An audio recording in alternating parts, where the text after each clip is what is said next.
Bienvenue sur le podcast Successful Anonymous. Si tu as décidé de développer ton activité en ligne mais que tu ne souhaites pas te montrer, sache que c'est parfaitement possible. Ici, je vais t'expliquer comment réussir à te démarquer avec d'autres alternatives et tu recevras les conseils des Successful Anonymous qui sont déjà passés par là. On parlera aussi de neuroatypie, de multi et haut potentiel et d'introversion. Tous ces éléments qui ont pu te bloquer jusqu'à présent, mais ne t'inquiète pas, ça va changer. Je suis Déborah, spécialiste Pinterest, LinkedIn et Instagram depuis 2018. J'ai pour vocation de t'aider à siroter ta vie et ton business en faisant des réseaux sociaux tes meilleurs alliés. Siroter, ça veut dire que désormais, tu vas pouvoir respirer, te relaxer et vivre à ton rythme et selon tes codes. Je te souhaite une bonne écoute et j'espère que tu es prête à franchir le cap et à toi aussi devenir Successful Anonymous.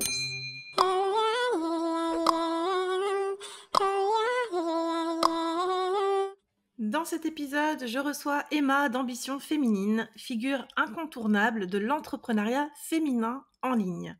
Emma a su développer son expertise de façon éthique et authentique sans jamais avoir à se montrer. Elle nous partage son parcours, ses difficultés, ses craintes et ses doutes, mais aussi tous ses conseils pour enfin vivre une vie où toute femme peut se sentir entière et accomplie. Tout un programme, je te souhaite une bonne écoute.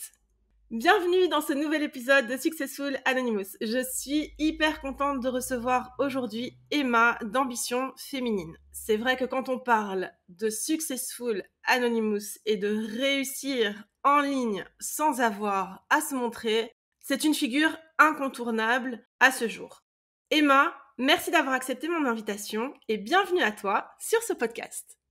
Merci, un grand merci à toi pour ton invitation. Je suis super contente d'être là et voilà. On aura essayé, on aura eu du mal à trouver le bon moment pour caler tout ça, mais on y est arrivé et comme je le disais, je suis vraiment contente parce que je pense que ton témoignage va vraiment aider et motiver et montrer que effectivement, c'est pas absolument nécessaire de se montrer pour y arriver. Ton parcours est incroyable et j'ai hâte de t'entendre nous expliquer tout ça. Pour les personnes qui ignoreraient qui tu es ou qui prennent un petit peu le train en route, est-ce que tu peux nous expliquer ce que tu fais et te présenter ? Bien sûr, avec plaisir. Donc déjà, je suis super contente qu'on parle de ce sujet parce que c'est effectivement un sujet qui me tient vraiment à cœur. Donc je suis ravie de pouvoir partager ça avec toi et avec les personnes qui écoutent. Et donc pour me présenter, pour les personnes qui me connaissent pas ou qui me connaissent vite fait, on va dire, donc je suis Emma du blog Ambition Féminine. Je suis formatrice spécialisée en affiliation, copywriting, infopreneuriat. Le cœur de mon entreprise consiste à aider les mamans à s'épanouir depuis chez elles en ayant une activité rien que pour elles, qui les sorte de leur rôle d'épouse, de mère et de leur seul rôle d'épouse et de mère et de gagner leur vie sans avoir à choisir entre leur vie professionnelle et leur vie familiale. Mon but à travers Ambition Féminine, c'est vraiment d'aider les mamans à construire un business à leur image et donc sans se montrer si elles ne le souhaitent pas, rentable et épanouissant. Et pour ça, je transmets tout simplement le fruit de ma propre expérience au fur et à mesure de mon avancée, puisque pour moi, tout a commencé finalement encore assez récemment, puisque je me suis lancée en 2018, donc c'est quand même pas si vieux que ça, même si j'ai l'impression que ça fait une éternité. C'est vrai, et 2018, justement, avec ta formation, les Reines de l'affiliation, où c'était... C'est ça. Ouais, c'était déjà en c'est 2018. Ça, c'est fin 2018. Ouais. Parce que tu as commencé autrement, tu vas nous expliquer ça juste après, mais les Reines de l'affiliation, ça a vraiment été un déclencheur, un genre d'électrochoc intersidéral, j'ai envie de dire, pour plein de femmes, dont moi. Je te cite énormément quand on me demande quelle a été la porte d'entrée pour l'entrepreneuriat de mon côté. Et ça a été clairement, pour moi, comme je disais, l'élément révélateur, comme quoi c'est possible de gagner sa vie en ligne. Et voilà, donc ça a été le cas pour plein de monde. Donc fin 2018, cette fameuse formation, les Reines de l'affiliation. Mais comment tu as décidé de te lancer en ligne ? Parce que c'était pas ça, tes débuts. Ah, pas du tout. Pas du tout. Déjà, très sincèrement, en fait, j'ai jamais un moment dans ma vie, un jour pensé, tiens, je ferais bien ça, je ferais bien ça. En fait, tout m'est un peu tombé dessus, donc pour expliquer le parcours qui m'a mené jusque-là. Donc, je vais essayer de faire rapide, de résumer rapidement. Mais en gros, avant 2018, qu'est-ce qui s'est passé dans ma vie? D'abord, donc j'ai été salariée. J'ai démissionné du fait que j'avais décidé de porter le voile. En plus de ça, je me suis mariée et je suis tombée enceinte. Donc moi, c'était mon rêve depuis toujours de m'occuper de ma famille, de mes enfants. Donc voilà, démissionner. Et puis voilà, entre mes valeurs religieuses et la vie familiale qui s'annonçait, c'était le choix qui s'imposait à moi de démissionner. Dans la foulée, après la naissance de ma première fille, on s'est expatrié au Maroc. Oui. On est parti donc vivre au Maroc. Et là, je pensais vivre ma meilleure vie, comme on dit. Et en fait, tout s'est pas du tout passé comme je l'imaginais. Alors déjà, je pensais que je serais hyper épanouie en mère au foyer. C'est un truc, j'étais persuadée de ça. Je me voyais vraiment la Brie Van de Camp qui a sa maison bien rangée, ses enfants tout sages, et puis qui fait des gâteaux et machin. Hein, tu vois, je me voyais comme ça, comme un peu la mère parfaite. Et en fait, pas du tout. Déjà, je me suis rendu compte que je m'épanouissais pas dans ce rôle-là. J'avais l'impression de faire tout le temps la même chose, d'avoir aucune reconnaissance pour ce que je faisais. Et ça, je pense que toutes les mamans, elles vivent la même chose. C'est que t'arrêtes pas du matin au soir pour ta famille, mais en fait, ce que tu fais, c'est normal. Il y a zéro reconnaissance, il y a même pas un merci, il y a rien. Et ça, pour moi, c'était difficile. Et puis surtout, ce truc de toujours faire la même chose. Et puis, par-dessus cette déprime là, parce que vraiment, j'étais arrivée à un point où je criais pour rien, je pleurais tout le temps. C'est dur à dire, à assumer, mais tu vois, je supportais même plus mes propres enfants, quoi. Je voyais un balai, ça m'horripilait. Enfin, bref, c'était une période compliquée.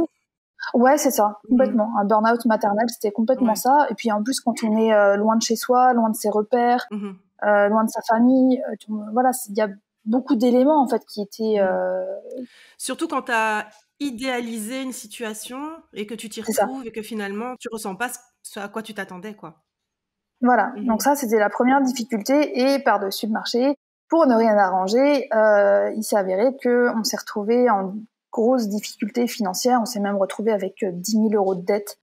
Voilà, un problème avec l'activité de mon mari, tout s'est arrêté du jour au lendemain, plus de revenus, 10 000 euros de dette. Et puis au Maroc, tu sais ce qu'il en est, on n'a pas d'aide sociale, on n'a pas toutes ces choses-là, donc c'est un peu entre guillemets marche ou crève, quoi. Et donc à ce moment-là, il a fallu trouver des solutions. Et donc je me suis dit faut que je trouve un job, un truc que je puisse faire depuis chez moi, parce que j'avais toujours mes 2 enfants en bas âge, donc fallait que je puisse m'en occuper. Donc fallait que ce soit depuis chez moi, et puis toujours en respect de mes valeurs, même en étant au Maroc. Je voulais travailler de chez moi. Et j'ai passé des nuits et des nuits et des nuits entières à chercher sur le web. Jusqu'au jour où je suis tombée sur un post Facebook d'une copine à moi qui disait voilà, j'ai une copine qui est expatriée, elle est maman solo, elle a besoin de trouver un travail qu'elle puisse faire depuis chez elle. Est-ce que vous avez des pistes? Et là, dans les commentaires, il y a quelqu'un qui a mis tiens, tu devrais regarder ce blog-là. Ce blog, c'était le blog de Lucie Rondelet, qui parlait de la rédaction web. Et là, donc j'ai regardé, et là, waouh, grosse révélation pour moi. Comment ça, je peux gagner ma vie en écrivant? Ce moment-là où tu te rends compte qu'il y a quelque chose, en fait, qu'il y a une réponse à ton problème, c'est incroyable, hein. Et puis ce qui est fou, c'est que si tu veux, moi quand je cherchais un job, je me disais de toute façon un truc à faire de chez moi, ça va être entre guillemets, je me suis dit ça va être un truc pourri, mais c'est pas grave, tout ce que je veux c'est pouvoir payer mes factures, tu vois. Je me disais mais un job qu'on fait de chez soi, qui est trop bien, où tu t'épanouis, si ça existait, ça se saurait. C'est ça, tout le monde le ferait. Voilà. Et donc là, j'étais à quoi? Attends, je peux travailler de chez moi et en plus faire un truc que j'aime, écrire. J'ai toujours aimé ça. Je suis plutôt pas mauvaise là-dedans. Donc voilà. Donc je me suis engouffrée là-dedans sans hésiter. Donc j'ai commencé en tant que rédactrice web, donc c'est-à-dire écrire moi j'écrivais des articles de blog pour des entrepreneurs du web. Et donc forcément en me plongeant un peu dans ce milieu de la rédaction web, c'est là que j'ai découvert l'envers du décor, tout ce qui se passait derrière, qu'on pouvait gagner de l'argent avec un blog notamment, par exemple. Et au départ, j'avais juste connu juste tout ce qui était aspect formation en ligne. Et je me disais, ouais, mais bon, moi, de toute façon, j'ai pas de formation à proposer. Je suis experte en rien. Il y a rien que je pourrais proposer en formation. Ce fameux, je sais rien faire, quoi. Enfin, j'ai rien à proposer. C'est ça, Voilà. voilà. En tout cas, rien qui puisse faire la différence sur ce qui existe déjà et puis qui pourrait intéresser les gens, quoi. Et en fait, jusqu'au jour où, donc toujours sur Facebook, je vois un post d'une entrepreneur qui proposait une formation pour devenir graphiste. Et je lui dis, ah bah c'est génial, je vais en parler à une copine à moi, je pense que ça pourrait l'intéresser. Et elle me dit, bah est-ce que ça te dirait de devenir mon affilié? Je n'avais aucune idée de ce que ça voulait dire être affilié. C'est ça. Qu'est-ce que c'est que ce truc, de quoi tu me parles? Et elle me dit, bah si ta copine elle rejoint la formation, tu toucheras, je sais plus si c'était 20 ou 25% à l'époque, j'ai un doute. Bon, en gros, voilà, une commission sur l'achat de ta copine. Je dis quoi? Mais attends, t'es en train de me dire qu'en gros, ce que je fais depuis des années, c'est-à-dire recommander tous mes bons plans à toutes mes copines, j'aurais pu le faire et en plus gagner de l'argent avec ça? Mais bien sûr, je signe tout de suite. Et où est-ce qu'on signe, quoi? Et donc c'est comme ça que j'en ai parlé à ma copine qui n'était pas intéressée, mais j'en ai parlé forcément à plein d'autres gens parce que j'étais sincèrement convaincue tu vois, enfin à la base je voulais en parler de cette formation avec ou sans commission, Oui, j'allais en parler. Mais là avec une commission, j'en ai parlé encore plus largement. Et j'ai fait 5 ventes, ce qui m'a fait exactement 996,75 € de commission en seulement 2 jours. Et là, waouh, grosse révélation. Mais oui. Je peux faire un truc que j'ai toujours fait naturellement sans rien gagner. Là, je fais exactement la même chose, sauf que je gagne de l'argent. Et ça, à cette époque-là, j'avais pas de blog, j'avais même un compte Instagram, je n'avais pas Instagram. J'étais sur Facebook, mais avec un tout nouveau profil que j'avais créé justement en tant que rédactrice web. Donc voilà, j'avais pas plein d'amis, plein d'abonnés, plein de machins, j'avais pas tout ça. Et ça m'a pas empêché de réussir. Et pour les personnes qui nous écoutent, j'ai créé une formation qui dure 45 minutes où je donne toutes les clés pour refaire la même chose. Donc j'explique comment trouver des liens, comment mener son enquête pour savoir si le produit est de bonne qualité. J'explique évidemment toutes les bases de l'affiliation, comment ça fonctionne, où trouver ses liens, etc. Et j'explique cette fameuse méthode que j'ai utilisée à mes débuts et que tout le monde peut faire. C'est une méthode qui est vraiment simplissime et qui marche pour beaucoup de monde. Donc voilà, j'ai créé une formation gratuite là-dessus. Je pense que tu pourras mettre le lien sur le podcast. Exactement, je mettrai le lien. Et cette formation s'appelle tu lui as mis comme slogan comment j'ai gagné 997 €. Je pense que tu as arrondi pour. Non, même pas. Même pas. T'as mis le tarif. Ah non, j'ai pas mis la virgule, mais j'ai mis à 996. Ah, c'est ça. Juste en dessous, ouais, c'est ça. Donc je mettrai le lien. Parce qu'une fois, j'avais arrondi supérieur et on m'a accusé d'être une menteuse. Alors j'ai dit bon, je vais arrondir en bas, comme ça on va pas me dire que je suis une menteuse. Exactement, ouais, parce que faut savoir que une qualité que tout le monde te confère, donc quand on voit les partages de tes élèves, des personnes qui ont suivi justement cette formation gratuite et qui ont déjà des résultats avec cette formation gratuite, c'est complètement fou. C'est ta transparence et ton authenticité, quoi, parce que t'es sans filtre, tu dis les choses comme elles sont. Quand c'est dur, c'est dur. Quand c'est simple, ça c'est un truc qui est simple, mais tu vas pas commencer à enjoliver les choses. Tu parles de ce que tu connais et de ce par quoi tu es passé, et c'est vraiment hyper bénéfique parce que tout le monde s'y retrouve finalement. Ouais, c'est ça. C'est vrai que j'essaie vraiment au maximum de motiver, notamment en partageant mon parcours, en partageant le résultat de mes élèves. Mais je veux pas non plus vendre du rêve en disant que tout le monde va devenir riche en un claquement de doigts. C'est pas vrai, ça marche pas comme ça. Donc voilà, c'est quelque chose qui est important pour moi. Et voilà. Et puis d'ailleurs, pour finir sur mon parcours, puisqu'on parle de mes formations, fin 2018, en fait, justement en voyant en fait que ça s'est passé avant, c'était l'été 2018.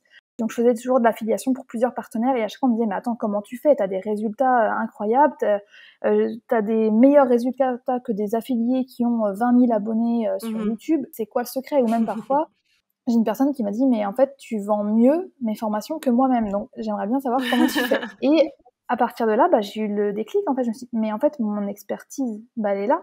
Donc moi qui pensais ne jamais créer de formation parce que j'avais pas d'expertise, je me rendais compte que finalement j'en avais une, c'était celle-ci. Et c'est là que j'ai décidé de créer ma formation Les Reines de l'affiliation, qui est sortie donc fin 2018, qui à l'époque était très amateur parce que je n'aime pas la technique, je n'avais pas de budget pour déléguer, etc. Donc le format était assez amateur, mais le fond était bon. Et c'est comme ça que tout a commencé et que mon business s'est développé. Et aujourd'hui, je pense que mon business fait plus du tout amateur et que mon travail est reconnu un peu partout. Donc ça me fait super plaisir. Et voilà. Et aujourd'hui, je peux déléguer, etc. Pour faire plein de choses. D'ailleurs, voilà, hein, j'ai fait appel à toi à l'époque pour mon Pinterest. Bref, voilà. Donc c'est Ouais. voilà le parcours en gros résumé, parce qu'il n'était pas. J'ai essayé de faire court, mais j'ai du mal. Non, mais il y a tellement à dire et tout est important. Enfin, dans ces quelques paroles, il y a déjà plein de leçons et qui sont hyper importantes, hyper inspirantes et motivantes. C'est déjà que, de un, on a toujours, oui, une expertise, on a toujours quelque chose qu'on sait et que quelqu'un ne sait pas, contrairement à ce qu'on peut croire en fait. Il suffit de réussir à mettre le doigt dessus.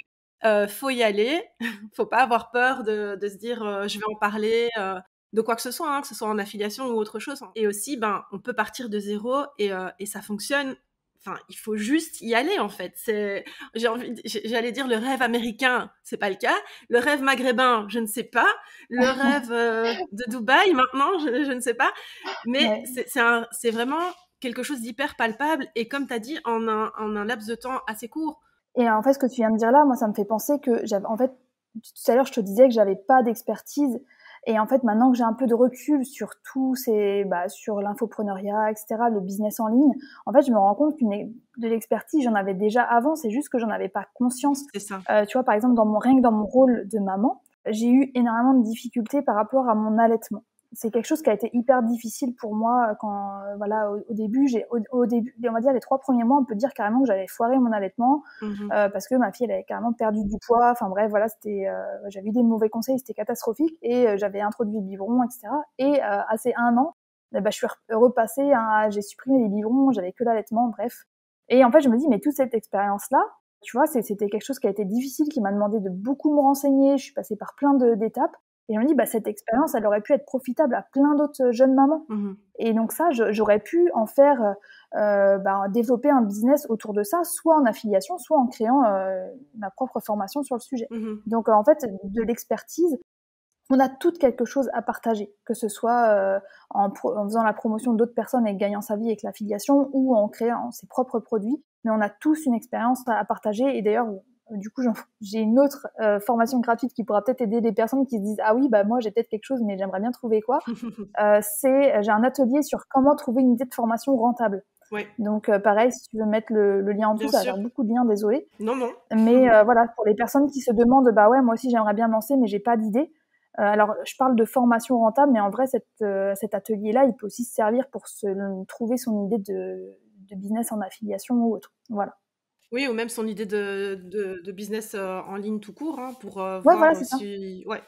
Non, franchement, c'est un lien que je vais ajouter aussi parce qu'effectivement, ce sont toutes des ressources en plus qui sont gracieusement offertes et qui donnent déjà un contenu qualitatif gratuitement. Donc, autant en profiter. Donc, j'ajouterai tout ça sous l'épisode de toute façon. Alors, c'est à ce moment-là, donc tu nous as expliqué que tu t'es lancé en ligne, donc en commençant avec la rédaction et ensuite en switchant vers l'affiliation et en proposant ta formation. Est-ce que au moment où tu te lances en ligne, tu as réfléchi au fait de te montrer ou de ne pas te montrer, ou c'est même pas une question qui t'est venue à l'esprit? Ça ne m'est pas venu une seconde à l'esprit. C'était clair, net et précis que je ne me montrerais pas. Si j'avais dû me montrer, je ne me serais pas lancée. C'est simple. Ok. C'était non négociable. Ok, très bien. Et tu penses que c'est un choix qui pourrait évoluer avec le temps ou c'est catégorique? Non, c'est catégorique. Pour moi, et après, voilà, personne ne sait ce qui peut arriver demain, mais moi, en tout cas, j'espère sincèrement ne jamais me montrer. Sincèrement, j'ai pas du tout envie, et en plus, aujourd'hui, ça fait partie du message que je véhicule aussi. C'est, en fait, je veux montrer aussi par l'exemple que c'est possible, parce que, tu sais, quand j'ai voulu lancer ma formation, une copine à moi qui a un business qui fonctionne très bien, m'a dit, mais tu sais, sur le web, si tu te montres pas, on te fera jamais confiance. Donc peut-être que tu gagneras quelques revenus, mais tu auras jamais un business qui cartonne, je préfère te prévenir. Et je suis contente de pouvoir, tu vois, j'ai pas écouté, je me suis lancée quand même, et ça marche. Et donc, en fait, aujourd'hui, c'est vrai que la plupart des formateurs, ils véhiculent cette idée-là. Si tu veux réussir, il faut te montrer. Si tu veux que les gens te fassent confiance, il faut te montrer. Mais non, c'est pas vrai. Et moi, ça me tient à cœur de montrer ça, encore plus de le montrer par l'exemple. Parce que si quelqu'un commence à dire oui, t'es pas obligé de te montrer, mais que lui, il est en train de danser sur des reels, de faire des machins, des trucs, c'est pas crédible. Donc voilà, je veux vraiment montrer par l'exemple que c'est possible. Et puis voilà, puis moi, voilà, c'est tout. Très très bien. Et de toute façon, on va encore en rediscuter un tout petit peu plus tard dans cet échange, mais tu as trouvé des façons, pas de te montrer, mais de créer de l'interaction, de pouvoir un petit peu personnaliser et personnifier, on va dire, ton avatar. Tu as fait des gifs et tout. Enfin, on va en parler après, mais il y a des choses qui permettent de créer cette connexion finalement autrement que par le fait de montrer son visage. Exactement. Alors, quand on parle d'être anonyme ou de rester anonyme, ou en tout cas de ne pas se montrer, on pense donc justement forcément au visage. Mais est-ce que tu t'es posé la même question concernant le fait d'exploiter ta voix, dans le sens où quand justement tu t'es dit je vais faire des formations, etc., tu t'es dit comment je fais? Est-ce que je fais du PDF? Est-ce que je fais de la voix? Est-ce que je fais je sais pas, des podcasts, etc. Donc aujourd'hui on t'entend. Forcément, tu fais des formations, tu utilises ta voix, mais est-ce que tu t'es posé une question par rapport à ça? Est-ce qu'il y a une réflexion à ce niveau-là? Alors, oui et non. Oui, parce que le fait de pas me montrer, ça vient aussi dans le fait que j'ai pas envie que dans la vraie vie, on sache qui je suis, surtout que je parle d'argent. C'est un sujet qui est sensible, qui suscite des jalousies, qui suscite des réactions pas toujours très saines. Donc, j'ai pas envie... Et puis même, tu vois, comme dans mes formations, je vends une méthode qui marche, mais il faut bien que je montre qu'elle marche, cette méthode. Donc pour ça, il faut que je montre, moi, les résultats que j'ai eu avec ça. Parce que si je te propose une formation pour rentrer dans ton jean taille 36, mais que moi, je suis un taille 54, forcément, je suis pas crédible. Enfin, donc c'est un peu, voilà, c'est l'exemple. Toujours la cohérence. Ouais. Voilà, il faut de la cohérence. Donc je montre mes résultats. Et moi, j'ai pas envie que mes voisines, que quelqu'un dans la rue, moi je ne le connais pas, je sais même pas qui me connaît, et lui me voit et dit tiens, elle, je sais que hier elle a gagné tant, je sais qu'elle fait ci, elle fait ça. J'ai pas envie de ça. Pour moi c'est important de cloisonner. Et donc je me suis dit effectivement, avec ma voix on peut me reconnaître. Donc au départ je m'étais dit bon, je fais ma voix que pour ma formation gratuite. La formation payante, comme ça va vraiment limiter les probabilités qu'on me reconnaisse. Et il faut dire qu'à l'époque, j'imaginais pas du tout que la formation rencontrerait le succès qu'elle a aujourd'hui. C'est ça, oui. Et aujourd'hui, je me suis fait griller plein de fois par des gens que je connais. Et honnêtement, ça me gêne beaucoup quand ça arrive, mais c'est comme ça. Maintenant, je l'accepte un peu plus parce que j'ai pas le choix. De toute façon, c'est si je veux pas, dans ce cas-là, il faut que j'arrête tout. Et non. Donc voilà.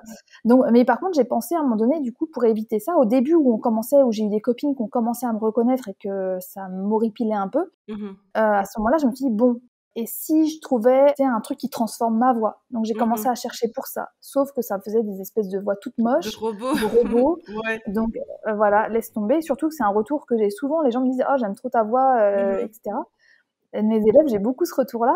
Alors que moi, à la base, je n'aime pas spécialement ma voix. Donc, mais t'es hyper expressive, tu vois, on s'imagine que t'es en train, tu vois, quand c'est positif, t'es là, tu vois, quand c'est pas bon, on l'entend. Donc oui, c'est clair que ce serait pas bénéfique de plus avoir cet aspect-là de toi, parce que c'est clairement quelque chose qui rattache à ton contenu, quoi, et qui fait qu'on valide, quoi. Voilà, donc j'avais pensé au transformateur de voix, mais c'était pas possible, c'était trop moche. Et à un moment donné, j'ai aussi pensé à la voix off. J'avais pensé à la voix off pour mon bonus gratuit. En me disant, bon, la formation payante, il y a quand même vraiment, ça écrème une bonne partie des gens. Il y en a, voilà. Mais je m'étais dit, pour le bonus gratuit, il y a quand même pas mal de gens qui écoutent. Donc, est-ce que je ferais pas appel à une voix off pour parler à ma place? Bon, j'ai fait quelques devis. Franchement, c'était hyper cher. Ouais. Et en plus d'être hyper cher, je me suis dit, mais attends, si la nana, elle arrive pas, vu elle connaît pas le sujet dont elle parle, est-ce qu'elle va réussir à donner les bonnes intonations là où il faut, quand il faut? C'est ça. Après, je me suis dit, de toute façon, allez, à un moment donné, voilà, je vais pas pouvoir préserver ça éternellement, donc tant pis. Et puis après, j'ai commencé à faire quelques lives Instagram, même si c'était dur pour moi, je me suis fait violence. Et pareil pour les podcasts, mais en fait, maintenant, j'y prends goût, je le fais de plus en plus. Et puis maintenant, voilà, je me suis vraiment faite à l'idée que c'était possible qu'on reconnaisse ma voix, que ça faisait partie du jeu, et puis c'est comme ça. C'est ça, je pense que c'est plus une question d'acceptation de la situation aussi, quoi. Donc de te dire, en fait, tout ça c'est vrai et c'est arrivé à ce stade-là, et puis voilà, ça fait partie du jeu, donc j'accepte. J'accepte et j'avance. Voilà. Ouais, franchement, c'est hyper intéressant d'avoir ce retour-là. Donc, si on remonte au début de ton activité, on va parler plus de la rédaction web, mais vraiment, quand tu t'es lancé sur Instagram, j'ai une idée encore très précise de ton feed de l'époque, de ton avatar de l'époque, de tes publications de l'époque. J'ai l'impression que c'était hier. Moi, je me suis lancée à peu près en même temps. Et donc, c'était un des premiers comptes que j'ai découvert et que j'ai suivi et qui m'a hyper motivée justement dans tout ça et dans le fait de ne pas avoir à se montrer, parce que j'avais les mêmes a priori que toi. Tu vois, moi, je me disais aussi... Mais sauf que tu sais qu'à cette époque-là, moi aussi, je me rappelle de ton compte, et moi aussi, je me souviens je me souviens exactement de quand tu m'avais envoyé un mail pour me dire, ah, j'ai loupé la promo, etc. Je Exactement. C'est fou, quoi. Mais tu sais qu'à cette époque-là, en fait, pour moi, quand je regardais ton compte, en fait, je me disais, mais attends, comment ça se fait que cette nana, elle veuille suivre ma formation? Parce que au niveau de tes visuels et tout, c'était quand même beaucoup plus pro que chez moi. Et en fait, je me disais, bon, bah, tu vois, j'étais honorée, tu vois, que tu rejoignes ma formation. Écoute.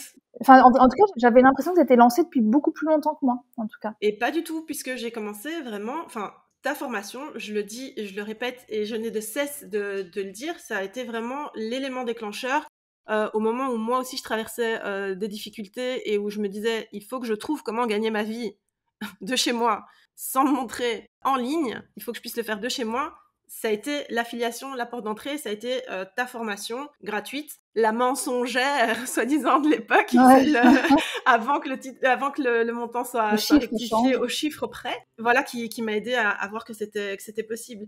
Mais donc, si on revient à cette période-là, est-ce que tu avais des craintes, donc vraiment de réelles craintes? Et si oui, comment est-ce que tu as réussi à les surmonter, ces craintes-là? Alors, je pense que comme toute personne qui se lance, j'ai eu peur que ça marche pas, tout simplement. La seule vraie crainte dont je me souviens, c'est au moment d'investir dans la formation pour devenir rédactrice web, parce que à ce moment-là, cette formation, elle était en promo. Il y avait une promo, elle était à 700 ou 800 euros, je sais plus, dans ces eaux-là, quoi, en 700 et 800 euros. Et moi, il devait me rester genre 2000 euros d'économie, un truc comme ça. Qui me restait sur mon compte, et sachant qu'on n'avait plus de revenus, que on avait contracté des dettes par-dessus, et que j'avais l'école de ma grande à payer et le loyer. Donc voilà, donc 700 euros, c'était pas rien. En gros, ça représentait quasiment, ça représentait 3 mois de loyer. Donc c'était vraiment un risque à prendre, et je me disais, mais imagine ça marche pas, imagine je dépense cet argent et ça marche pas. Et après, je me suis dit, écoute, tant pis, j'y vais. Par contre, je ne lâche pas l'affaire tant que je n'ai pas rentabilisé cette formation. Même si ça doit me prendre 6 mois, ça me prendra 6 mois, ou même 1 an, peu importe. En fait, je m'étais fixé l'objectif. Je ne veux pas avoir ce regret-là de me dire, j'ai mis 700 euros par la fenêtre. Donc, j'ai tout fait pour rentabiliser cette formation au plus vite. Et en fait, finalement, cette crainte, elle a été un vrai moteur pour moi, parce que j'avais tellement peur que ça marche pas, que j'ai tout donné, et au final, cette formation, en 1 mois, je l'ai rentabilisée. Et ça, parce que, en fait, je me suis mis cette pression et si ça marche pas, non. Si ça marche pas, tant pis, mais au minimum, je la rentabilise. Donc, je me suis mis une petite pression, mais qui était finalement hyper positive, parce qu'elle m'a permis de pas me poser 36 questions, de passer à l'action directe et d'avoir des résultats directs, quoi. C'est ça, t'as développé le mindset de la gagnante à ce moment-là, quoi. Ouais, c'est ça. C'est vraiment un état d'esprit où tu te laisses pas le choix, quoi, finalement. Ok, j'y vais, je prends le risque, mais et puis il y a personne qui va me dire ouais, t'as vu, t'as dépensé autant. Enfin, ça c'est aussi quelque chose quand on est dans un couple et qu'on prend, comme tu dis, les économies. Je me permets de dire ça parce que je me reconnais trop dans ce que tu dis. J'ai eu exactement la même problématique, je te dis, au moment où j'ai commencé, et c'est le fait aussi de se dire, on peut pas me reprocher d'avoir puisé dans les économies qui restaient, et voilà, regarde, t'as fait une formation et ça n'a servi à rien, et maintenant on peut même plus payer le loyer. Ça, c'est quelque chose qui est hors de question. Donc, tu t'es pas laissé le choix, et comme t'as dit, ça a été un moteur. C'est juste génial. Donc ça, c'est au niveau des craintes. Et au niveau des difficultés, ta plus grosse difficulté, ça a été quoi? jusqu'à aujourd'hui, Euh, hein. Le truc le plus compliqué, le plus dur auquel tu as eu à faire face. Alors, en fait, ça dépend de à quelle période on se situe, parce que quand même, j'ai passé plein de stades différents, mais si Mhm. je pense surtout au début, moi, la plus grosse difficulté, ce que j'ai rencontré, c'est la technique, parce que je déteste Ouais. ça. Et Mhm. moi, vraiment, ça a été ça le truc qui, voilà, parfois j'ai passé des nuits entières, enfin, pas des nuits, j'ai souvenir d'un truc, j'ai passé une nuit entière à galérer, c'était pour passer mon site en HTTPS. Aïe, aïe, aïe. Et je galérais, je ne trouvais pas, je faisais tout ce qui était indiqué et mon site était toujours en HTTP. Et je trouvais pas, je Mhm. trouvais pas. Et je me rappelle, il était genre, je sais plus, 2-3 heures du matin. Et là, il y a une fille qui m'envoie un message. Et elle me dit, ah bah tu dors pas à cette heure-là. Et je lui dis, parce qu'elle, elle était au Canada, donc il était plus tôt chez elle. Ah oui. Et je lui dis, oh non, je dors pas, je galère sur un truc, voilà, j'arrive pas à faire mon truc. Elle me dit, ah mais attends, c'est tout simple, en fait, il faut juste que tu fasses ça. Toc, Ouais. je fais, ça Et là, marche. t'as envie de Et tomber par terre, quoi. non mais grave, grave, c'était un truc tout bête, enfin bref. Mhm. Et donc voilà, la technique, ça m'a bouffé des nuits, ça m'est sorti par les yeux. On n'aime pas toujours ce qu'on fait, mais en fait, quand tout autour ce que tu fais, tu aimes, et ben ça te permet de dépasser en fait toutes ces difficultés. Moi, c'est vrai que voilà, la technique, je détestais ça. Et si par contre derrière tout ce que j'avais, le business, tout ça, ça me plaisait pas, j'aurais laissé tomber. Mais là, le fait de savoir que, bah, en fait, je faisais ce que j'aimais, je recommandais mes bons plans autour de moi, je partageais, enfin, voilà, tout ce que je faisais à côté, ça me plaisait trop, les relations humaines, etc. Mhm. Donc tout ça, en fait, ça m'a aidé à me faire violence et à passer cette étape. Et au final, c'est comme le vélo, quoi. Au départ, tu tombes, tu tombes, tu tombes.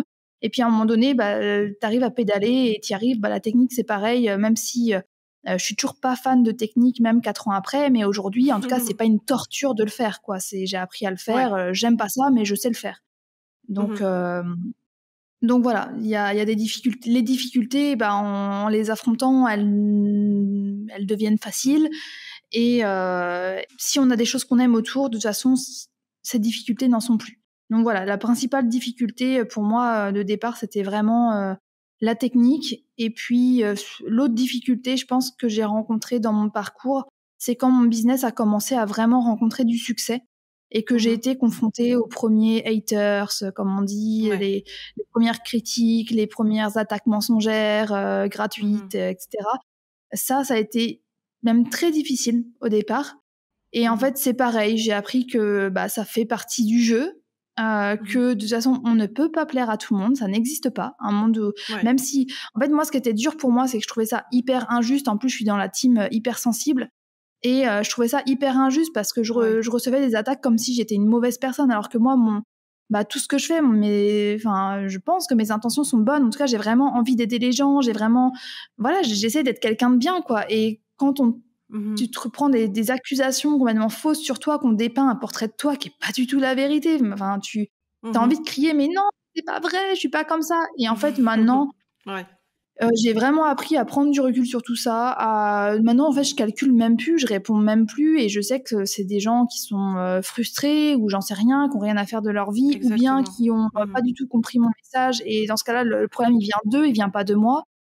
Et Mhm. voilà, moi, tant que je suis claire dans mes bottes, bah maintenant je prête plus attention, et je sais que ça fait partie du jeu parce que à force d'écouter aussi des podcasts justement, ou des Mhm. interviews d'entrepreneurs qui ont réussi, ils sont tous passés par là, par une période où bah, quand ça commence à marcher, bah voilà, tu commences à rencontrer aussi les critiques. Et j'avais écouté un podcast, il me semble, c'était Stan Leloup qui parlait de ça. Mhm. Et enfin, je suis sûre que c'est lui, mais je sais plus si c'était un podcast ou une vidéo YouTube, enfin je sais plus c'était Mhm. sur quel support. Mais ça m'avait fait vachement de bien de l'entendre parler de ça et me dire, bon, bah, en fait, c'est normal, quoi. Tout le monde y passe. C'est ça. C'est la rançon de la gloire, comme on dit Ouais, voilà. aussi. C'est voilà quoi. Le succès vient pas sans la dose de troll et autres joyeuseté. Surtout sur Internet, c'est tellement simple en fait de s'en prendre à quelqu'un C'est clair. que les gens ne se gênent pas quoi. Ils sont derrière leur écran et voilà. Mais il faut dire que tu as une communauté qui est quand même très très très bienveillante. Oui. On attire les personnes qui nous ressemblent hein, généralement. Et donc, comme la technique, c'est le petit point noir sur ton tableau idyllique, on va dire, de business, ben cette partie-là de haters, etc., c'est le petit point noir sur ton tableau de bienveillance au niveau de ta communauté et de tout ce mécanisme plutôt joyeux qui gravite autour de toi, quoi. C'est ça. Et tu vois, dans ce moment-là, si jamais il y a des personnes qui écoutent et qui sont dans cette période-là, Amy, ce que je pourrais leur dire, c'est bon, bah, si vous avez 100% des gens qui vous disent ce que tu fais, c'est nul, t'es une mauvaise personne, t'es méchant, bouh. S'il y a 100% des personnes qui vous disent ça, bah là, effectivement, il y a peut-être un problème et il faut se remettre en question. Maintenant, si y a une énorme majorité qui vous dit du bien et qu'il y a une petite minorité qui vous dit du mal, alors, par contre, moi, je pars toujours du principe qu'il faut quand même écouter ce qu'on dit de mal. Tu vois, par exemple, tout à l'heure, je parlais de ceux qui m'avaient accusé de faire du mensonge parce qu'à l'époque, j'avais dit comment j'ai gagné 1 000 € en 2 jours. Parce que j'avais arrondi à 1000 au lieu de 996,75 €, donc à 3,25 € près. J'avais arrondi et le gars, il disait « Ouais, mais regardez, en plus, elle ment, etc. » Clairement, le gars, quand quelqu'un qui est censé sait que le mec, s'est tiré par les cheveux son accusation, de façon très pragmatique, il avait raison, c'est un mensonge. Je n'ai pas gagné 1 000 €, j'ai gagné 996 € et des centimes. Donc, j'ai quand même changé, même si je sais que le gars, c'était une attaque gratuite. Sur le fond, il avait raison, donc j'ai changé. Par contre, il y avait d'autres attaques qui étaient gratuites, qui étaient mensongères, etc. Bah ça, j'en ai pas tenu compte. Donc voilà, il faut savoir faire la part des choses. Il y a des remarques qui sont gratuites, qui sont méchantes, qui sont injustes, qui font mal, et celles-là, il faut réussir à les occulter. Et pour ça, bah hop, on va puiser dans toutes les personnes qui nous apportent du positif. Et de l'autre côté, bah cette personne qui dit du mal, elle a peut-être un petit truc qui dit qui est vrai. Et donc, bah, cette chose-là, il faut apprendre à l'écouter. Et au final, tu vois, moi, cette anecdote-là, parce qu'elle m'a vraiment fait mal, cette anecdote-là, ce haters-là en particulier. Je me rappelle de ça, Ouais, non, franchement, ça m'avait vraiment... parce que c'était j'avais eu droit à un gros post sur Instagram, voilà, en gros, qui disait que ma formation était nulle, etc. Enfin bref, ça avait été hyper violent pour moi. Et surtout, forcément, je l'avais repéré direct, le gars. J'avais dit, je pense qu'on en avait même parlé toutes les deux. J'ai dit, tu vas voir ce gars-là. Là, il veut faire du bad buzz sur mon dos. Il attend qu'une chose, c'est que je partage pour dire, regardez, je suis attaqué gratuitement parce qu'il sait que j'ai une communauté hyper engagée et que tout le monde va aller l'attaquer. Et donc, il va se récolter des données. Donc, je t'ai dit, je ne rentre pas dans son jeu, je ne partage pas. Et j'ai dit, tu vas voir, un jour, il va, parce qu'il disait, oui, moi, je vais vous faire une formation gratuite de bien meilleure qualité. C'est ce que j'allais dire. Il avait quand même promis une formation gratuite, de meilleure qualité. C'est ça. Et donc, moi, j'avais dit à l'époque, tu verras que cette formation gratuite, un jour, il va la faire payer et il espère que je vais le faire connaître pour vendre ensuite sa formation. Et à ce moment-là, bah, moi, je suis pas du tout rentrée dans le jeu. Et effectivement, genre, 1 mois après ou 2 mois après, je sais plus, il a vendu sa formation sur l'affiliation. Donc voilà, au final, ce gars-là était hyper mal intentionné, mais moi, ça m'avait vraiment fortement blessée. Et à ce moment-là, c'est Nawel de Nawel Initiative, avec qui j'en avais parlé aussi, qui m'avait dit, écoute, tu sais, il y a une graphiste, je sais plus le nom, qui a été très fortement attaquée sur les réseaux sociaux par rapport à la qualité de son travail, etc. Et les prix qu'elle demandait en proportion. Et au lieu de se laisser sombrer et de tout arrêter, en fait, cette nana, elle s'est ultra formée et aujourd'hui, elle propose des designs de fou, elle a augmenté ses prix. Elle m'a dit, donc vas-y, fais pareil. Et je dis, mais en fait, elle a trop raison parce que dans les attaques qui me faisait ce gars-là, il y avait quand même des choses qui étaient vraies. C'est que mon design était amateur, le son était franchement de mauvaise qualité. De temps en temps, genre dans une vidéo, on a dû entendre mes filles parler derrière. Bah oui, désolée, je suis maman, c'est comme ça que je communique aussi. Donc voilà, une fois on l'entendait, excusez-moi. Mais bon, tu vois, je me suis dit, bah c'est le moment. Et c'est là que j'ai fait toute la refonte de ma formation et que j'en ai fait une formation, mais genre bah maintenant, voilà, autant à l'époque, par exemple, il me reprochait qu'il y avait certains cours qui étaient pas assez approfondis. Et bah là, je suis passée de 3h30 de formation là, il y a 10 heures de formation. Donc, j'ai fait une bête de formation. Par contre, forcément, le prix a augmenté parce que 3h30 de formation, c'était à l'époque même 147 € et c'est passé maintenant, elle est à 497 la formation. Donc, bref, voilà. Donc, finalement, bah, il faut se servir de tout ça comme des moteurs, quoi. C'est hyper important. Donc, en fait, à ce moment-là, comme on dit, dans tout mal, il y a un bien. Et en fait, tu as retrouvé...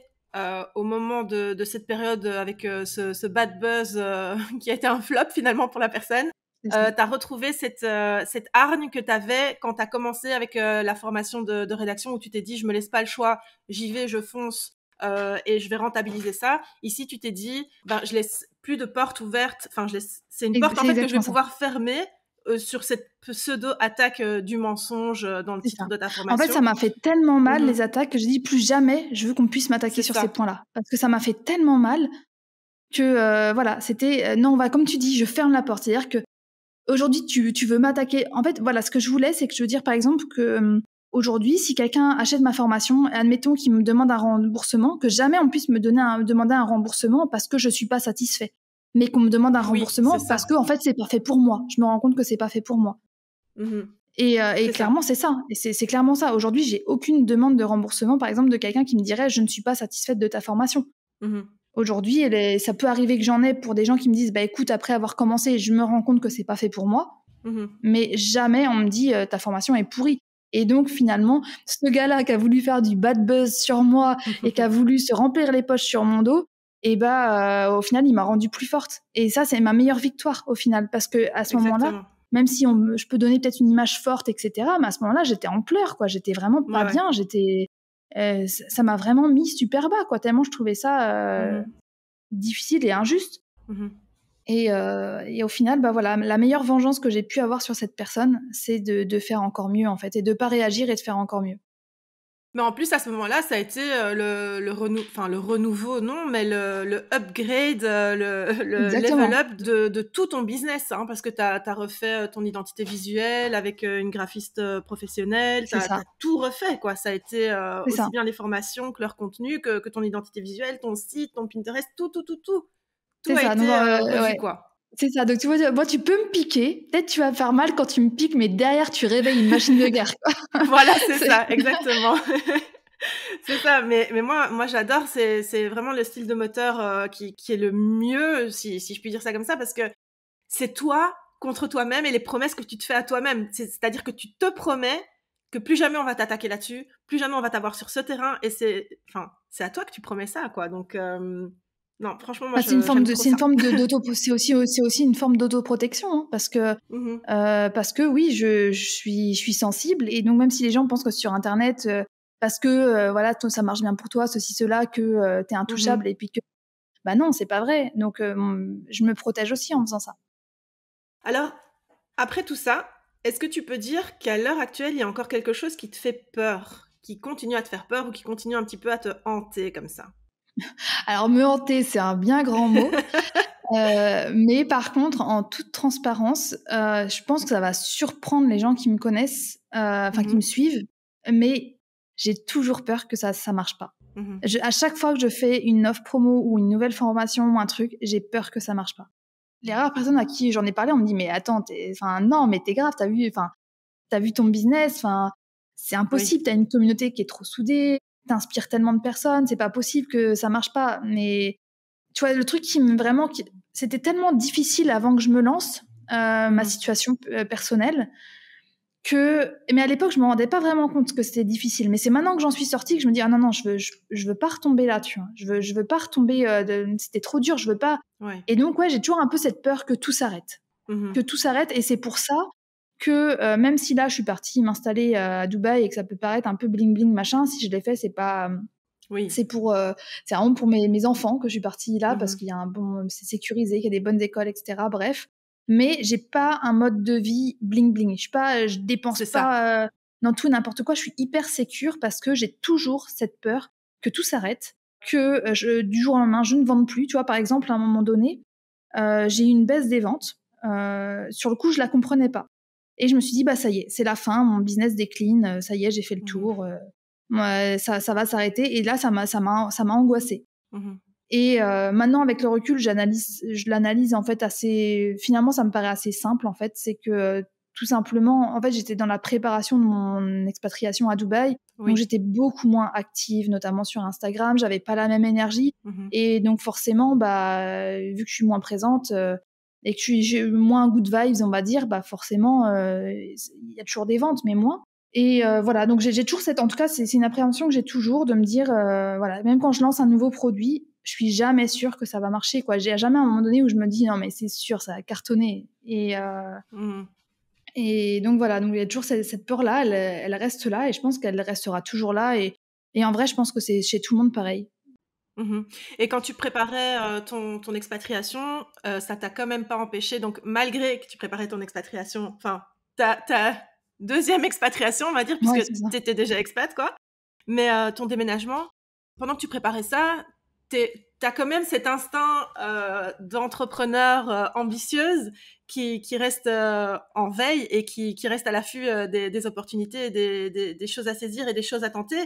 Et ça t'a pas empêché de sortir à Feel Good, donc où t'as mis à contribution ta communauté pour trouver le nom de cette formation. C'était trop cool d'ailleurs de le faire comme tu l'as fait en story, etc. Ça t'a pas empêché de faire ça, de réaliser ça. Et je me souviens justement que tu étais inquiète aussi par rapport à l'accueil que recevrait cette formation. Et ça s'est hyper bien passé. Tu étais inquiète aussi par rapport, c'est juste pour rebondir par rapport à ce que tu disais, hein. Ouais, mais tu étais inquiète aussi sur le fait de la promotion flash des reines de l'affiliation. Ouais. Hyper bon accueil. Et t'es toujours dans la reconnaissance plus quand ça arrive. Et c'est génial parce que tu restes émerveillée, quoi. Et ça, c'est trop cool parce que tu prends pas ça pour acquis. Ouais, c'est ça. La promo flash dont tu parles, en fait, j'ai vécu ce que j'ai ressenti. J'ai eu l'impression d'avoir refait le premier lancement de ma vie. Ouais. Et le premier lancement, toute personne qui a lancé un produit, soit une formation ou n'importe quoi, le premier lancement, tout le monde s'en souvient, c'est une sensation. Waouh, quoi. T'as vraiment ce waouh. Et là, j'ai ressenti ça. Et franchement, ça fait trop de bien. Et parce que, tu vois que au-delà de l'aspect financier, on va pas faire semblant, c'est quand même important. Évidemment, les factures, je ne vis pas d'amour et d'eau fraîche. Mais en fait, au-delà de ça... ça, ce serait un hobby aussi. Donc c'est ça. Mais au-delà de ça, en fait, c'est... Alors, ça va peut-être faire gnangnan ce que je dis, mais c'est tout l'amour que tu reçois, en fait. Et tous les gens que tu vois que tu as aidés. Ouais. Tu vois, tous les messages que tu reçois qui disent, après avoir fait ta formation, j'ai fait ça, ma vie, elle a changé sur ça, je me sens mieux, je suis comme ci, je suis comme ça. Et là, tu dis, waouh, en fait, je sers à quelque chose. Voilà, c'est exactement ça, en fait, le résumé pour moi, c'est je sers à quelque chose. Et pour moi, c'est ça qui est... C'est ça, tu te sens utile et c'est... Exactement. Ouais.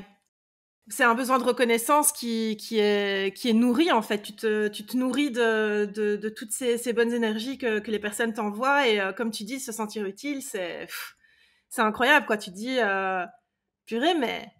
j'aide les gens, quoi. C'est juste trop bien. Mon contenu ça donne un peu du sens. C'est ça. Je vais pas dire du sens à la vie, mais ça donne du sens au quotidien, quoi. Tu dis je vais faire même si je gagne ma vie, c'est pas parce que je gagne ma vie que c'est pas altruiste pour autant. Mais je me lève et il y a des gens que je vais aider. Ils ont peut-être des problèmes actuellement qu'ils vont pouvoir surmonter avec mon aide. Et pour moi, en tout cas pour moi, c'est... je pouvais pas rêver mieux comme boulot, quoi. Un boulot où je gagne ma vie en aidant les gens. Je pouvais pas espérer mieux. Franchement, moi, j'écoute ça et je rêve, j'ai des étoiles dans les yeux, j'ai des papillons dans le ventre parce que c'est hyper inspirant et je me dis que les personnes qui vont écouter ça... Oui, mais d'entendre des parcours comme ça, c'est toujours, même quand on est dedans, ça reste, tu vois, ça reste motivant parce que, comme tu dis, on a peur que ça s'arrête, on se rend compte aussi que qu'on n'est pas toute seule, etc., etc. Et voilà, moi j'aime trop ça, j'aime trop entendre ça, et surtout particulièrement ce parcours-ci, il est vraiment, je pense, au top 3, au top 1 même de mes parcours favoris, quoi. Je m'en lasse pas. Je veux dire, je te connais, on s'est déjà rencontrés, on échange, etc., etc. Donc le parcours, je le connais et ça m'empêche pas d'écouter un podcast, de lire une interview, de lire un article où tu relates encore ton parcours, quoi. Tu vois, ça reste, tu puises quand même toujours une leçon ou une motivation en fait derrière tout ça. Et j'aime beaucoup ça. Je suis sûre que ça va être bénéfique aux personnes qui écouteront. J'espère aussi. Et voilà. Alors, on va un petit peu se recentrer sur la partie vraiment communication, réseaux sociaux, etc. Maintenant qu'on a vu ce parcours et comment tu as fait face à tes différents choix et aux difficultés que tu as rencontrées, etc. On en discutait là tout à l'heure. Enfin, j'y ai fait allusion un petit peu là tantôt, comme on dit, chez moi. Toi, quand tu es sur les réseaux sociaux, donc ton canal privilégié, c'est Instagram. C'est ça. Quand tu es sur Instagram, quel est ton astuce, ton secret, on va dire, pour avoir du contenu engageant et agréable à consommer pour ton audience, alors que tu ne te montres pas? Et où est-ce que tu vas chercher ton inspiration? D'où te viennent tes idées? Parce que c'est vrai que tu arrives toujours avec le truc qu'on n'a pas encore vu, tu vois, la façon d'interagir qu'on n'avait pas encore tenter ou tester non plus. Enfin, t'es assez avant-gardiste. Je pense que tu vas beaucoup au feeling aussi et ça, c'est génial. Exactement. Mais je vais te laisser répondre à ça. Mais donc, ce que je veux vraiment savoir, c'est où tu puises ton inspiration, d'où te viennent ces idées et comment tu fais pour pour créer et tisser ce lien, cette connexion et cet engagement avec ton audience. Bah, en fait, tu l'as dit, c'est que c'est alors feeling, je dirais que en fait, c'est très spontané. J'ai un truc qui me passe par la tête et je le fais. Et pour créer de l'engagement, bah, c'est simple. En fait, je partage des trucs du quotidien qui peuvent paraître, tu vois, quelqu'un n'oserait peut-être pas le partager en se disant, ouais, bah, c'est banal, ce truc, ça va intéresser personne. Mais en fait, ce truc banal que tu vis, bah, on est des milliers à le vivre. Et donc, quand tu en parles, et bah, les gens, ils se reconnaissent et donc ils créent du lien et puis ça crée de l'affinité parce que finalement, les gens se reconnaissent pas mal en moi, tu vois, tu me l'as dit plein de fois pendant l'épisode, tu m'as dit, ah bah je me reconnais, Oui. parce qu'en fait, ce que je vis, ma vie, elle est pas exceptionnelle, c'est la vie de beaucoup de gens. Le seul truc qui est peut-être exceptionnel, c'est que, et encore, qui pourrait ne pas l'être si les gens osaient plus, C'est ça. mais c'est que ma vie, toute ma vie, c'est la vie de milliers de gens. La seule chose, c'est que j'ai essayé de trouver des solutions pour dépasser tout ça. Donc voilà, et donc finalement, ce que je fais, même sur les réseaux sociaux, bah c'est ça en fait. Je vais partager. Alors bien sûr, je dis pas, oh ce matin j'ai mangé une pomme. Ça, tout le monde s'en fout que j'ai mangé une pomme. Mais si moi, par exemple, je me fais une réflexion. Tu vois, bah, par exemple, tiens, je te dis un post que j'ai prévu de faire qui va sortir dans 1 mois ou 2. J'ai prévu de faire un post pour parler du cancer. Tu vois, le truc a rien à voir avec mon business.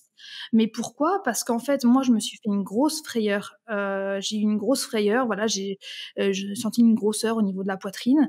Et donc, j'ai flippé que ce soit un cancer. Et à ce moment-là, je me suis renseignée sur le sujet. Je me suis rendu compte qu'en fait, le cancer chez la femme de moins de 40 ans, c'est pas si rare que ça, que il faut s'auto-palper régulièrement. Et c'est des trucs que moi, je savais pas. Et j'ai décidé que j'allais en parler sur mes réseaux sociaux, donc ça va faire l'objet d'un post. Et je sais que c'est un post qui va créer vachement d'engagement, qui va certainement être partagé, etc. Et là, le but, c'est pas la visibilité, je m'en fous. Ça va être la visibilité va être une conséquence de ça. Mais le but de ce post-là, pour moi, c'est quoi ? C'est que moi, j'ai eu super peur. J'ai réalisé des choses dont j'avais pas conscience. Et en fait, j'ai envie de partager ça parce que je sais qu'il y en a plein de gens comme moi qui n'ont pas conscience de ça. Et je me dis, mais attends, si je fais un post sur ce sujet-là, bah, y a peut-être une nana dans l'eau qui va se palper, qui va sentir quelque chose et qui va pouvoir traiter son cancer de manière précoce. Tandis que si elle l'avait pas remarqué, bah, peut-être qu'elle serait arrivée trop tard. Donc, voilà, tu vois, bon, là, je prends un exemple. En même temps, j'en profite pour faire un peu de prévention sur le podcast. Mais voilà, tu vois, en fait, je puise dans tu vois, mes anecdotes à moi, et du coup, je partage aussi mes émotions. En fait, tu disais tout à l'heure mes émotions, etc. Mais c'est ça, en fait, c'est que comme ça vient du cœur, c'est parlant. Les gens, ça leur parle parce que c'est pas, je suis pas, par exemple, voilà, ce post-là sur le cancer, je me suis pas dit, ah, tiens, si je faisais un post sur le cancer pour buzzer sur Instagram. Non, c'est qu'il y a une vraie émotion, il y a une vraie histoire derrière, il y a vraiment quelque chose. Et donc, les gens, quand ils vont lire ce post-là, et en fait, ils vont dire, ah, bah, ce qui est arrivé à Emma, ça pourrait m'arriver à moi aussi. Donc, ça impacte. Et c'est pareil pour tout, quoi. Ça va être, voilà, les peurs que j'ai eues, tu vois. Je pourrais très bien faire un post sur mon amour pour la technique. Et je sais que ça parlerait et que les gens se reconnaîtraient. Ah oui, ça crée de l'engagement, ça crée du lien. Et voilà. Donc, pour moi, c'est ça. Il faut vraiment être 100% authentique, parler avec le cœur. Moi, mes abonnés, c'est mes copines, quoi. En gros, c'est ça. Sauf que mes copines, comme dans la vraie vie, hein, de toute façon, on choisit ce qu'on leur dit ou ce qu'on leur dit pas. Je montre pas toute ma vie sur Instagram. Par exemple, je montre pas mes enfants. Voilà. Je choisis ce que je dis, mais voilà, je leur parle comme à des copines, quoi. Je me prends pas pour parce que aujourd'hui j'ai 17 000 abonnés, je me prends pas pour le roi du monde. Et en même temps, voilà, j'essaie d'être simple et authentique. Voilà. Super, meilleur conseil. Et donc, ce que tu conseillerais au niveau de l'engagement pour montrer un petit peu que tu es une vraie personne derrière un avatar ou un logo, ce serait vraiment ça, quoi. C'est échanger comme tu es, pure nature, comme on dit. Voilà, utiliser le storytelling, donc raconter son histoire, raconter. Et faut pas croire que son histoire, elle a, dire, oh, mon histoire, elle a rien de spécial. Bah oui, mais ton histoire, elle est la même que plein de gens. Et en fait, de l'entendre, ça va faire du bien à des personnes. Par exemple, si on reprend l'exemple de la parentalité, moi, si demain je partage, si j'avais un compte Instagram sur la parentalité et que je partageais les galères que j'ai eues avec l'allaitement, et ben s'il y a une maman qui galère, qui est en train d'allaiter, qui galère, qui va lire ça, elle va dire ah je suis pas toute seule. Et ça fait du en fait, on se rend pas compte à quel point voilà nos petits soucis en fait de lire, de les partager, ça permet à d'autres gens de déculpabiliser, de se dire ah je suis pas toute seule, ah moi aussi, ouf je suis pas anormale. Ça fait du bien. Donc je suis d'accord avec toi. Et je vais te poser une question que je garde dans ma tête depuis là tout à l'heure en me disant n'oublie pas de la poser, Déborah, qui est pas directement en rapport avec ça, mais parce que tu as reparlé de la parentalité et là tout à l'heure tu expliquais que si tu avais eu un autre business, ça aurait pu être celui-là parce que tu t'étais découvert une autre expertise éventuellement donc à ce niveau-là. Enfin, plus particulièrement au niveau de l'allaitement, les difficultés que tu avais rencontrées par rapport à ça, etc. Moi, j'ai une question. Qu'est-ce que tu dirais aux personnes qui ont tendance à s'éparpiller? Donc, elles ont trouvé leur zone de génie, on va dire, et ça y est, elles se disent... Parce que moi, je suis passée par là. Hein. D'ailleurs, j'y suis toujours un petit peu poulpe que je suis, tendance à partir dans tous les sens, et je pense qu'il y a pas mal de personnes qui sont dans ce cas-là aussi, et qui se disent, mais je ferais bien aussi un business là-dessus, aussi un business là-dessus, un là-dessus et un là-dessus. Tu vois, quand tu as plusieurs expertises ou plusieurs choses dont tu as envie de parler, est-ce que tu penses... Enfin, quel est ton conseil? Après, je reposerai une autre question si j'ai pas réussi à cibler correctement. Alors, si vous n'avez pas d'enfant, pas de mari et que vous vous ennuyez dans votre vie, allez-y, faites plusieurs choses en même temps, pas de souci. Ou que vous êtes ultra organisée et ultra productive, ce qui n'est pas mon cas, pourquoi pas lancer 2 business en parallèle. Mais si vous avez des enfants, si vous avez des obligations, si vous avez tout simplement envie d'avoir du temps libre et de profiter un peu de votre vie, concentrez-vous sur ce qui marche. Et à la limite, quand ça marchera et que vous aurez un business entre guillemets automatique, c'est-à-dire qui vous rapporte des revenus même si vous n'entretenez plus la bête, dans ce cas-là, pourquoi pas lancer quelque chose en parallèle. Mais en tout cas, vous ne pourrez... moi, je ne crois pas qu'on puisse être à 100% sur 2 projets à la fois. Pour moi, c'est pas possible. Donc, dans un premier temps, concentrez-vous évidemment sur ce que vous aimez, mais aussi sur ce qui va payer vos factures. Parce que si vous avez une passion sur les nains de jardin, c'est super cool. Je suis ravie pour vous. Mais je suis pas sûre que ça remplisse le frigo. Donc, la priorité, c'est quand même de manger et d'avoir un toit sur la tête. Et après, ou dans tous les cas, ou sinon, si vous tenez absolument à faire votre blog sur les nains de jardin, ok, vous consacrez 2 heures par semaine sur ce projet-là, mais pas plus, quoi. Faut vraiment se restreindre, mettre en priorité le business qui vous paye vos factures.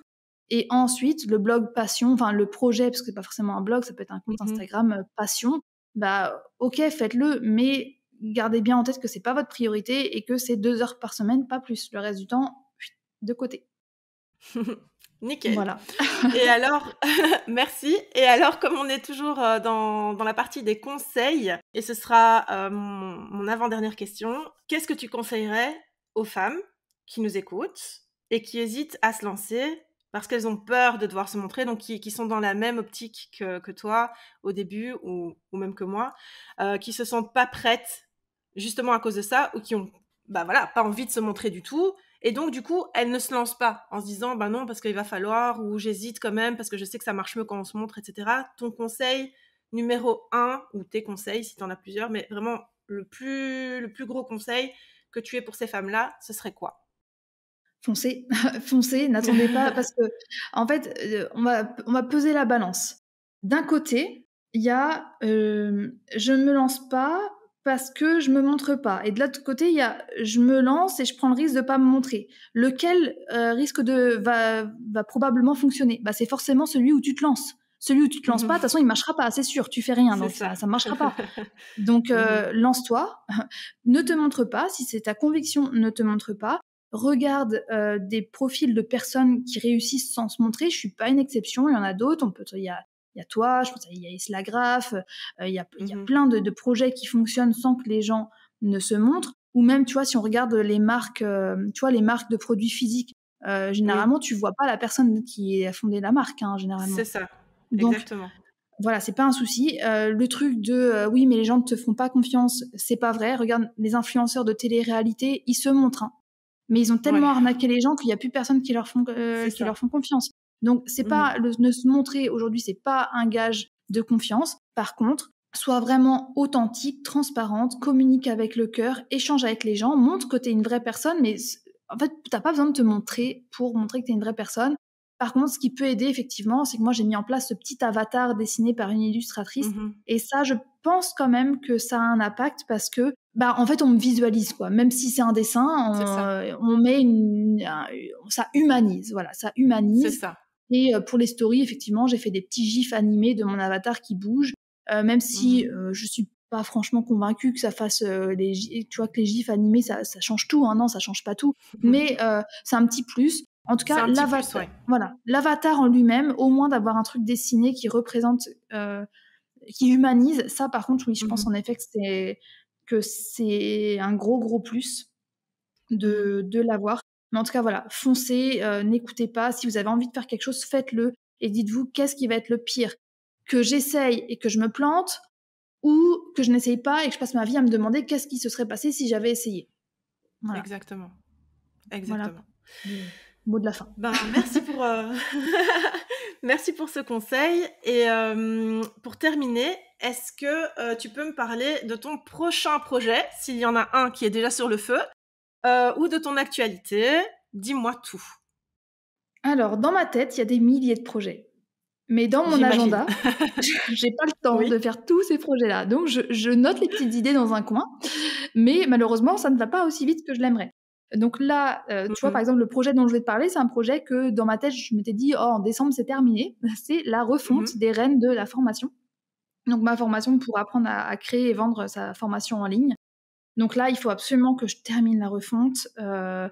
Voilà, j'ai bien avancé, mais c'est pas terminé. Donc voilà, c'est là pour l'instant le gros chantier, c'est ça. Et après, ce que j'aimerais, c'est partir. En fait, ne plus faire de grosses formations comme j'ai fait là avec les reines de l'affiliation et les reines de la formation, mais plutôt faire des petits formats comme I Feel Good, avec des formations très courtes qui vont entre 1 heure et 2 heures de formation et des choses très pratico-pratiques pour que les gens puissent passer à l'action directe en sortant de la formation. Donc voilà, j'aimerais bien me créer un petit catalogue, tu vois, genre d'une dizaine de formations, de petites formations comme ça en plus. Sur quelle thématique on peut t'attendre? Oh, ça va toujours être autour de quand même tout ce qui tourne autour de mon expérience, quoi, de ce que j'ai appris. Donc ça va rester autour du business en ligne. Là, dernièrement, je me disais, et tiens, pourquoi je proposerais pas une mini formation sur l'expatriation à Dubaï, parce que je reçois quand même pas mal de questions là-dessus. Mais bon, ça par contre, ce sera vraiment pas ma priorité. Je reste vraiment sur le... Enfin, tu vois, je te dis des idées comme ça, j'en ai plein. Oui, c'est ça. Oui, j'imagine que ça fuse. Voilà, donc j'ai une grosse liste d'idées. Il va falloir déjà que je me concentre sur la refonte parce que pour moi, c'est une priorité. Parce que notamment en termes d'image, les reines de la formation, elle est toujours avec l'ancien branding, donc avec les tons roses et un peu amateurs. Donc il faut que je refonte, que je termine la refonte pour que j'ai une apparence pro de partout, que tout soit cohérent partout. Et une fois que tout sera cohérent partout, je pourrai attaquer des nouveaux projets. Puis là, je piocherai dans ma boîte à idées. moi qui à la base n'avais 0 idée de formation, maintenant j'en ai trop. Exactement, c'est ça. Mais c'est ça, hein, c'est une fois qu'on ouvre les vannes, c'est parti, quoi. C'est ça. Ok, super. Franchement, merci 1000 fois pour ce partage à cœur ouvert et sans filtre. Merci de nous avoir livré toutes ces informations, tout ce parcours, ces réalités du terrain, ces craintes, ces doutes, et puis comment tu y fais face et comment tu y as fait face. Je te remercie 1000 fois et je te laisse le mot de la fin. Tout simplement, merci à toi pour ton accueil. Ça m'a vraiment fait plaisir. J'ai abordé des sujets que j'avais pas forcément abordés dans d'autres podcasts dans lesquels j'étais invitée. Donc voilà, j'ai partagé quand même pas mal de trucs qui me tiennent à cœur. Donc simplement, merci à toi. J'espère que merci aux personnes qui nous ont écoutés jusqu'au bout aussi. Oui. Et puis, si vous voulez me retrouver, n'hésitez pas. On me retrouve sur Instagram, Ambition Féminine, tout attaché, le blog ambitionféminine.com. Et Déborah vous mettra tous les liens des ressources gratuites sous l'épisode. Voilà. Absolument. Merci beaucoup et à très bientôt. À bientôt. Ciao. Merci d'avoir écouté cet épisode de Successful Anonymous. J'espère que cette leçon de vie et de détermination t'aura donné autant la pêche qu'à moi. Pour retrouver Emma et tout le contenu offert qu'elle a partagé dans cette interview, il te suffit de retrouver les liens sous cet épisode. Je te dis à très vite et prends soin de toi, c'est essentiel.